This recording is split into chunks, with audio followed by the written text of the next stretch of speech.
ஒரு காரியத்தை மாறுதலாய் முடிய பண்ணினார். இதனால என்னாச்சு தெரியுமா? எஸ்தரின் புஸ்தகம் 6வது அதிகாரம் 11-12 வசனங்களிலே பார்க்கும்போது வாசியுங்கள். அப்படியே ஆமான் வஸ்திரத்தையும் குதிரையையும் கொண்டு போய் மொர்தெகாயை அலங்கரித்து அவனை குதிரையின் மேல் ஏற்றி நகர வீதியில் உலாவும்படி செய்து, ராஜா கனம் பண்ண விரும்புகிற மனுஷனுக்கு இப்படியே செய்யப்படும் என்று அவனுக்கு முன்பாக கூறினார்.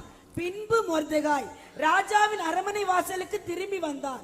ஆமானோ வென்றான் சஞ்சலப்பட்டு முக்காடிட்டு கொண்டு தன் வீட்டுக்கு தீவிரித்து போனான். நேற்று வர குதிரையில ஆமான் போய் மொர்தெகாய இப்படி அற்பமா பார்த்துட்டு போறான். இந்த கர்த்தர் மகிமைப்படுத்தும் வேளை வரும்போதுதான் அங்க புஸ்தகம் திறக்கப்படுகிறது. ஆமான்டையே ராஜா சொல்றாரு, நீ அவனை குதிரையில ஏத்து. ஆமென், ஹல்லேலூயா. இப்ப உண்மையிலேயே இது தேவ திட்டம். ஆனா அதுக்கு கர்த்தர் யாரை யூஸ் பண்றார் தெரியுமா? ஆமா, இயேசு சிலுவையில் அறையப்பட வேண்டியது பிதாவினுடைய திட்டம்.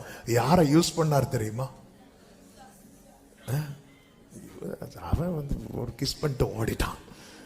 ஆமென். ஏரோது பிலாத்தை யூஸ் பண்ணார். பைபிள் அழகா சொல்லப்பட்டிருக்கு பாருங்க. அப்போஸ்தல நடபடிகள் 4வது அதிகாரம் அதனுடைய 27-28 வாசிங்க. அந்தபடி உம்முடைய கரமும் உம்முடைய ஆலோசனையும் முன் குறித்தவைகள் யாவையும் செய்யும்படி ஏரோதும் பொந்தியு பிலாத்தும் புற ஜாதிகளோடும் இஸ்ரவேல் ஜனங்களோடும் கூட நீர் அபிஷேகம் பண்ணின உம்முடைய பரிசுத்த பிள்ளையாகிய இயேசுவுக்கு விரோதம். ஏரோதும் பொந்தியு பிலாத்தும் எதுக்கு கூட்டம் கூடுறாங்களா? உம்முடைய கரமும் உம்முடைய ஆலோசனையும் முன் குறித்தவைகள் யாவையும் செய்யும்படிக்கு.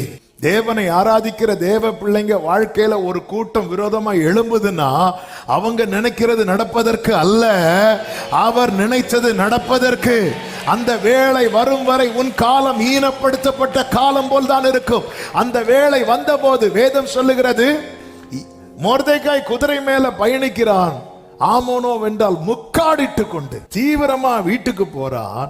8வது அதிகாரம் 16வது வசனத்திலே சொல்லப்பட்டிருக்கிறது, இவ்விதமா யூதருக்கு வெளிச்சமும் மகிழ்ச்சியும் களிப்பும் கனமும் உண்டானது.